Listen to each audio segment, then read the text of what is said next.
नमस्कार साथियों।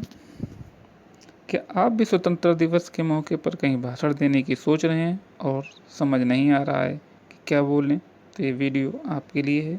साथियों, वीडियो शुरू करने से पहले आपसे एक रिक्वेस्ट है कि आप इस चैनल को सब्सक्राइब करें और बेल आइकन को दबाएं, जिससे इस चैनल पर अपलोड होने वाली कोई भी वीडियो आपको सबसे पहले प्राप्त हो सके। साथियों, आप लोग इस भाषण को बार-बार सुनें और याद करके कहीं पर भी भाषण दें, और मैं गारंटी लेता हूँ इस भाषण को देने के बाद आपको तालियां और वाहवाही जरूर मिलेगी। वीडियो को अंत तक देखें। तो शुरू करते हैं दिल को छू लेने वाला स्वतंत्रता दिवस भाषण।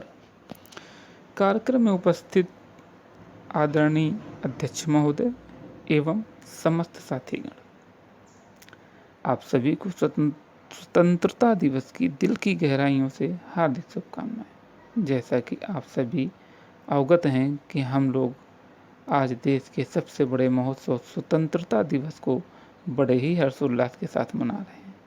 साथियों, आज ही के दिन हमारे भारत देश को सदियों पश्चात गुलामी की जंजीरों से मुक्ति मिल पाई थी। साथियों, देश को आज़ाद कराने के लिए हमारे पूर्वजों ने अनगिनत कुर्बानियाँ दी हैं। उनमें से कुछ के पास खाने को भोजन नहीं था, पहनने को कपड़े नहीं थे और कुछ संपन्न परिवारों से थे।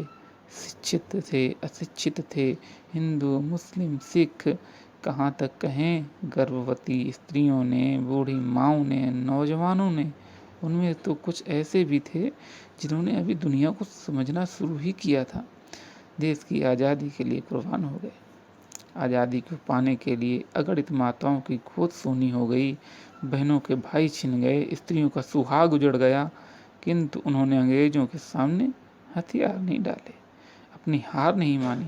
अंग्रेजों ने उन पर अनेक अत्याचार किए, लेकिन उन्होंने अपना मनोबल कभी नहीं खोया। आज़ादी के इस विभत्स युद्ध में बहुत से क्रांतिकारियों और नेताओं के नाम प्रसिद्ध हो गए।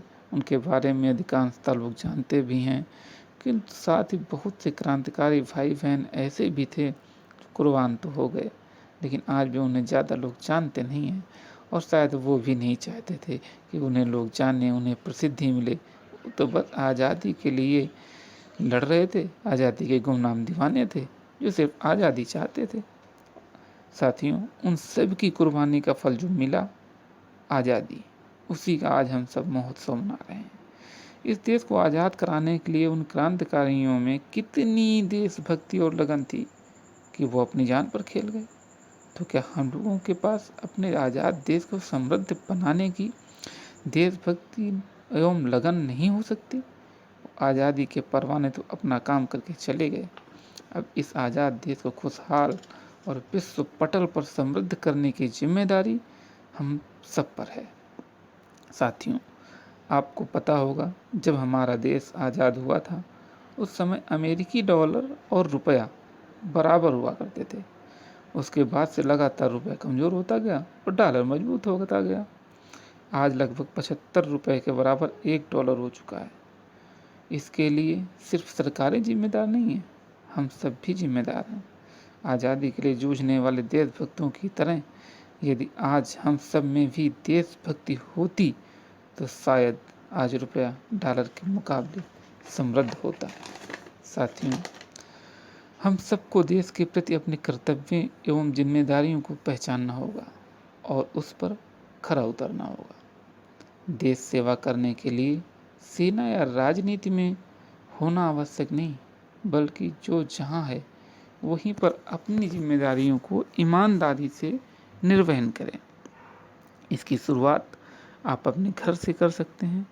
घर के सभी छोटे बड़े मिलकर कर सकते हैं। जैसे मैं आपको एग्जाम्पल देता हूँ। घर, ऑफिस, कारखाने आदि में अनावश्यक बिजली, पानी एवं कागज़ को बर्बाद होने से रोकें। साथियों, आपको पता है देश के पानी का एक बड़ा हिस्सा बिजली बनाने के लिए प्रयोग किया जाता है। साथ ही कई देश ऐसे हैं जहां पीने के पानी की कितनी बड़ी समस्या है। हमारे देश में भी कितने ऐसे क्षेत्र हैं जिनके बारे में वैज्ञानिकों का दावा है कि 10 से 20 साल में पीने का पानी खत्म हो जाएगा। इस प्रकार आप बिजली बचाकर पानी और बिजली के बिल के पैसे भी बचा सकते हैं।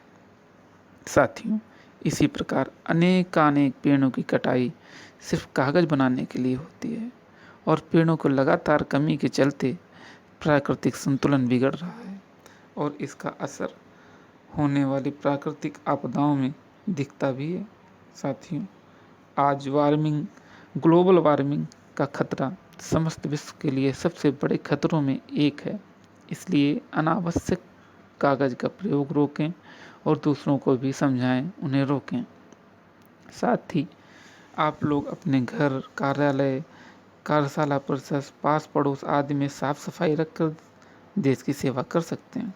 साफ सफाई होने पर बहुत सी बीमारियां खत्म हो सकती हैं, जिससे आप और आपका परिवार स्वस्थ रहेगा और इलाज पर होने वाले खर्च से भी बचा जा सकता है। साथियों, इस प्रकार हम सब देश को समृद्ध बनाने में अपना अपना योगदान दे सकते हैं। आशा है इस पर आप सब विचार अवश्य करेंगे। साथ ही मुझे मंच से अपने विचार रखने का समय देने और बड़े ही ध्यान से मेरे विचार श्रवण करने के लिए आप सभी का धन्यवाद और पुनः एक बार स्वतंत्रता दिवस की हार्दिक शुभकामनाएं। मेरी ईश्वर से यही प्रार्थना है कि आप सभी लोग स्वस्थ रहें, दीर्घायु हों और विवेकपूर्ण तरीके से देश सेवा में अपना योगदान देते रहें। इसी के साथ मैं अपनी वाणी को विराम देता हूँ। जय हिंद, जय भारत। दोस्तों, इस तरीके से भाषण देकर आप कहीं पर भी वाहवाही और तालियां बटोर सकते हैं। साथ ही दोस्तों, इस चैनल पर अपलोड होने वाली वीडियोज़ को पाने के लिए चैनल को सब्सक्राइब करें, वीडियो को लाइक अवश्य